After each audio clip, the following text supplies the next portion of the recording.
দুপুর পেরিয়ে প্রায় সন্ধে হতে চলল, এখনো পর্যন্ত ইডি আধিকারিকরা তল্লাশি অভিযান চালিয়ে যাচ্ছে বোলপুরের শান্তিনিকেতন মেডিকেল কলেজে। এখনো পর্যন্ত কিন্তু কড়া নিরাপত্তার মধ্য দিয়ে ইডির কেন্দ্রীয় আধিকারিকরা তল্লাশি অভিযান চালিয়ে যাচ্ছেন বোলপুরের শান্তিনিকেতন মেডিকেল কলেজে।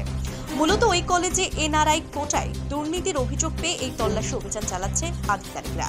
প্রায় সকাল 8টা থেকে শুরু হয়েছে এই তল্লাশি অভিযান, এখনো পর্যন্ত বিকেল গড়িয়ে সন্ধে হতে চলল, এখনো কিন্তু তল্লাশি অভিযান চলছে। যত সময় গড়িয়ে যাচ্ছে ততই কিন্তু এই তদন্ত প্রক্রিয়াকে কেন্দ্র করে চিন্তার ভাঁজ পড়েছে। যদিও এই কলেজে এদিন অনুপস্থিত রয়েছে কলেজের কর্ণধার মলয় পিঠ।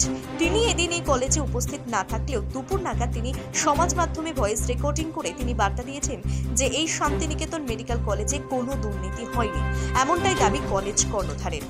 তবে সময় যত গড়াচ্ছে ততই কিন্তু চিন্তার ভাঁজ বেড়েই চলেছে। কতক্ষণ পর বেরোচ্ছে এই কলেজ থেকে ইডি আধিকারিকরা, সেদিকে তাকিয়ে গোটা কলেজ কর্তৃপক্ষ।